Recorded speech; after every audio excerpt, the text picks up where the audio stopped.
Have you ever walked out of a therapy session thinking, I said everything I needed to, so why do I still feel exactly the same? You've journaled, you've named your triggers, you've told your story 6 different ways, but your body, still bracing, still flinching, still on edge. If that's you, this video might explain why. And if this kind of content helps you feel a little more understood, hit like and subscribe. That way it's easier to find your way back next time you need it.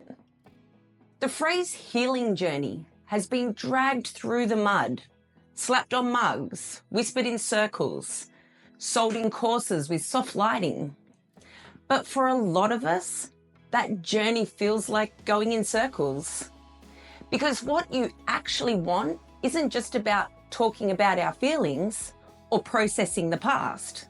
You want rewiring, regulation, a way to feel safe in your body, not just say the right thing in your head. If you caught my last video, Are You Addicted to Chaos? We talked about why some of us confuse stress for love, why peace feels empty, why your nervous system might crave the very chaos you're trying to escape. But today we're taking it further. We're not just naming the pattern, we're learning how to reprogram the entire system from the inside out.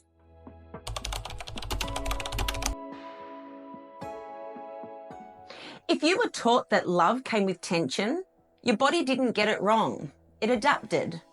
It protected you. Let's get something straight. You're not broken. You're not too damaged. You're patterned. Your reactions, predictable. Your pain responses, rehearsed. And not because you're weak, but because your nervous system learned to survive. Some of us learned that love meant performance, that silence meant danger, that being vulnerable meant you were one breath away from being abandoned. These aren't just beliefs, they're embedded responses, neurons that fire together, wire together, which is why thinking differently is just step 1. Insight opens the door, but it doesn't walk you through it, because the part of your brain running the show doesn't speak English. Your limbic system. It's like your body's internal alarm system, designed to keep you alive, not necessarily calm.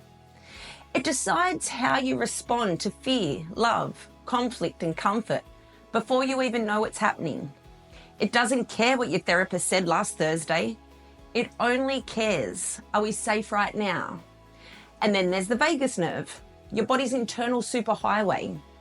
It runs from your brainstem to your gut, regulating your breath, your tone of voice, your connection to others. When it's strong, you feel grounded, safe, present. When it's fried, that kindness can feel like a threat. That's why some of us flinch when someone raises their voice, even when no one's yelling. Healing isn't about logic.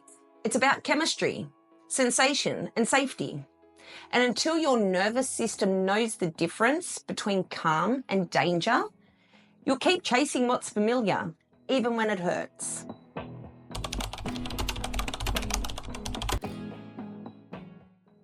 Your body is smart, but it's also a liar. It will chase heartbreak if heartbreak is what it knows.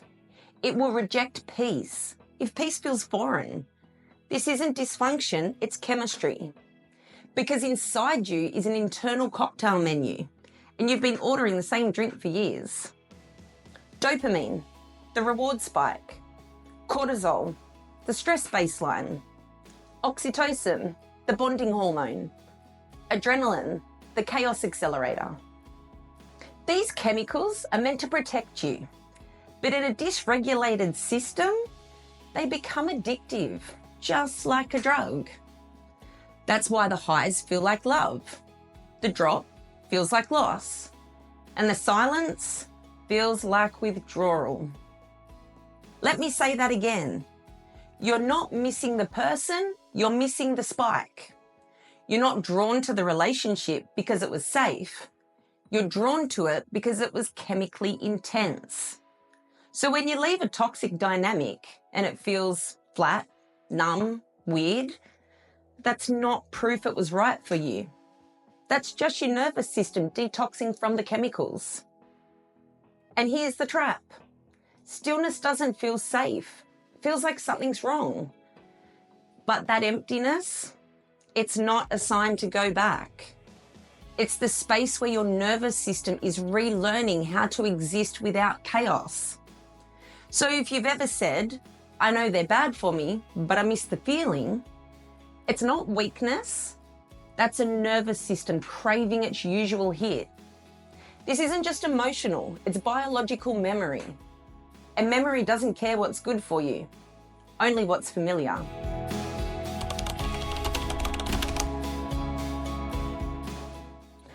Let's say the quiet part out loud.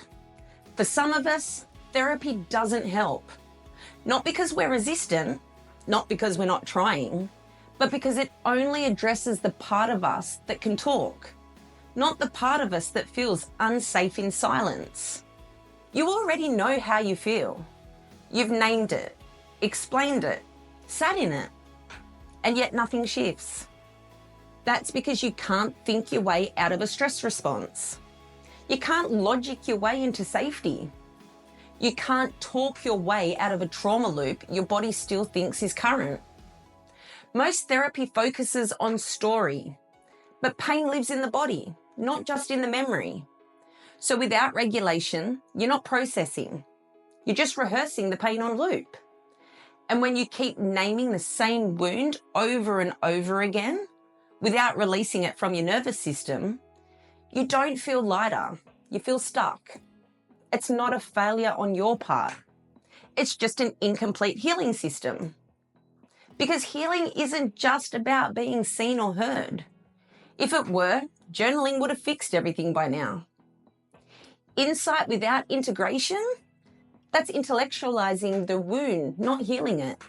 And honestly, many of us are walking around with advanced emotional vocabulary and a nervous system that's still bracing for war. So if your experience with therapy felt incomplete, it's not a sign that you're too complex to fix. It's a sign your healing needed to start somewhere deeper, in the body. Because your nervous system doesn't heal through language. It heals through sensation, movement, presence, and regulation. That's what we're diving into next. How to teach your body a new baseline. One breath, one pattern, one choice at a time.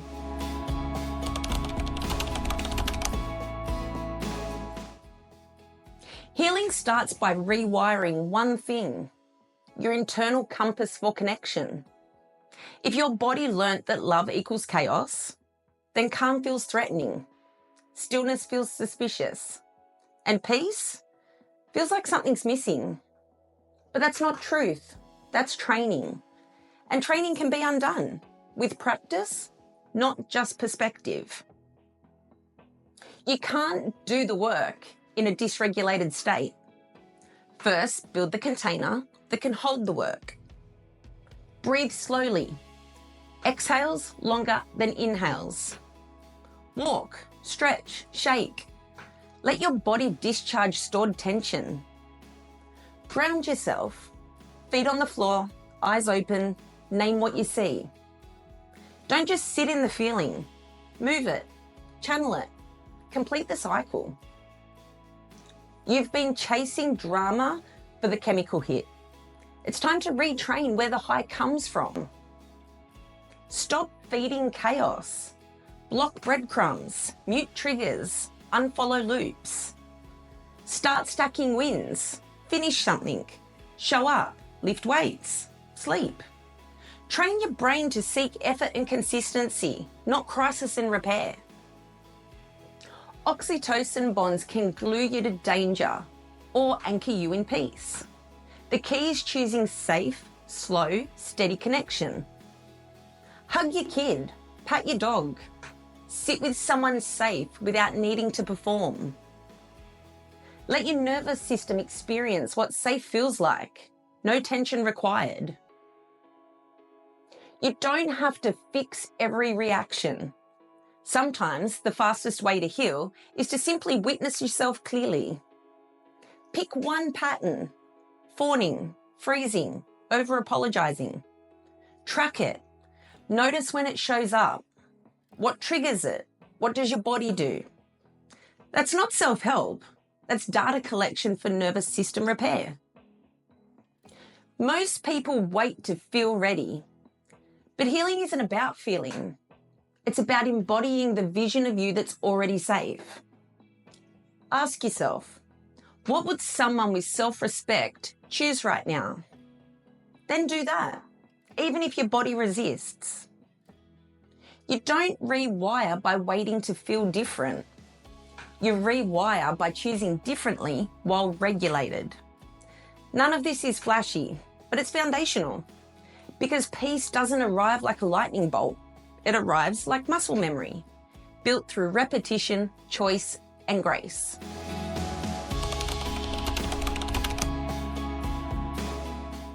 If healing was just about being seen and heard, you'd have done it by now. Because you've talked it out. You've named the wound. You've cried through the memories. But the body still flinches. The breath still shortens. The heart still races at the wrong time with the wrong person. It's not a sign of failure. That's a sign your system needs structure, not just stories. Healing isn't a feeling, it's a process. Not a breakthrough moment. Not a perfect journal entry. Not a new mantra. It's the rewiring of your body's baseline. From panic to presence. Chaos to calm. From needing validation to embodying self-respect. Because if naming the wound was enough, you'd already be healed. The transformation comes when awareness meets action. You don't need more labels. You don't need to fix your emotional compass. You need to retrain it, to teach your body. Calm is not a threat. Love is not performance. Stillness is not abandonment. This is how you stop chasing people who feel like your past and start choosing people who protect your future. Not because you've learnt a new concept, but because your body finally believes it's safe.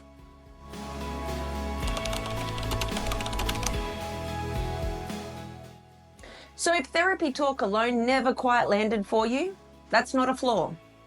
That's a sign your instincts are still sharp. They're telling you this isn't enough. And they're right. Because in a world that normalizes burnout, chaos, and emotional disconnection, healing isn't soft. It's radical, strategic, rebellious. It's not more reflection.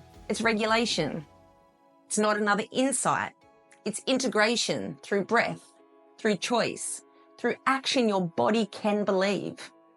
You're not broken. You're just under-equipped for the life you're trying to build. And every time you choose stillness over chasing, presence over panic, and self-respect over familiar dysfunction, you're not just healing. You're becoming someone your old wiring wouldn't even recognize. And that's the point. This is how you stop defaulting to survival and start rewriting the future. Not just with words, but with your entire nervous system. In the next episode, we'll go even deeper into how to build a rewiring ritual that sticks, even when your body wants to bolt. Because this isn't about coping, it's about becoming. See you in the next one.